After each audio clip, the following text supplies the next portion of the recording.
बीडच्या सिंदफणा नदीला पूर आल्याच्या नंतर तब्बल 4 ते 5 दिवस संपूर्ण या गाव परिसरातले घर जे होते ते पाण्याखाली होते। अनेक भाग शेतीचा वाहून गेलेला आहे। अनेक पिकं, जनावरं यासह इतर साहित्य आणि संसार उपयोगी वस्तू सुद्धा या संपूर्ण परिसरातल्या वाहून गेलेल्या होत्या। मी सध्या पिंपळगाव कानडा परिसरामध्ये आहे आणि या परिसरातील शेतकरी माझ्यासोबत आहेत। या गावातील घर देखील काही पाण्याखाली असल्याची माहिती होती।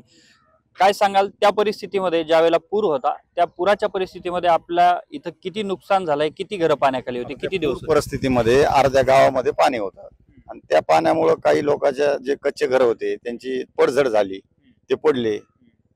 दुसरे जे घर होते त्यातून पाणी निघून गेलं।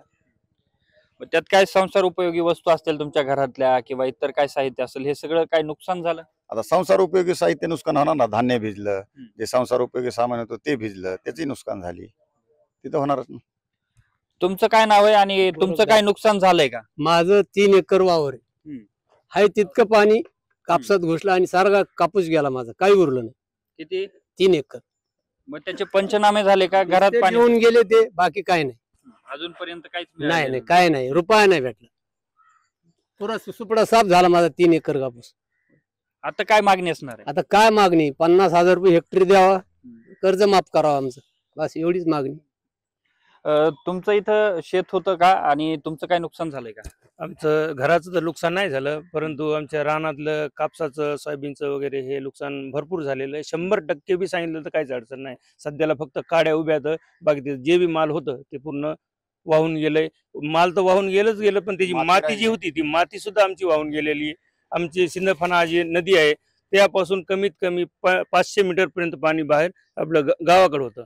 तर पूर्ण रान आणि घराची नुकसान, रानाची नुकसान, मालाची नुकसान, टोटल आमची नुकसान झालेली आहे। तुम्ही जे सांगितलं की इथल्या घरांमध्ये पाणी होतं, त्याचे पंचनामे झाले का? काही मदत मिळाली का आर्थिक मदत? पडझडीचे पंचनामे ग्रामसेवकने केलेत, बाकीचे काही पंचनामे झालेले नाहीत आणि कुठली अद्याप शासनाची काही मदत मिळालेली नाही। फक्त पडझड झालेल्या घरांचे मात्र पाणी ज्या घरांमध्ये घुसलं, जिथं 5,000 रुपये 10,000 रुपये मदत दिली जाईल असं प्रशासनाने सांगितलं होतं, ती मदत मिळाली का? नाही मिळाली, आजपर्यंत ती मदत मिळालेली नाही आणि तिथल्या कुठल्याही गोष्टीचा तो पंचनामा झालेला नाही।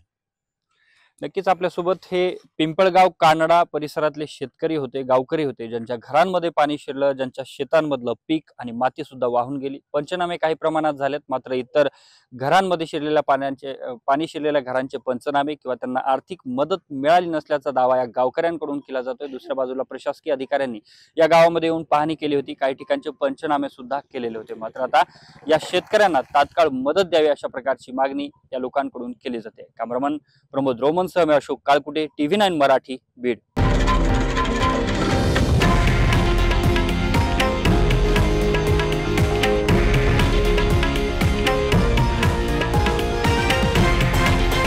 हे आहे देशातील नंबर 1 न्यूज नेटवर्क आणि आपण पाहत आहात TV9 मराठी, एकमेव।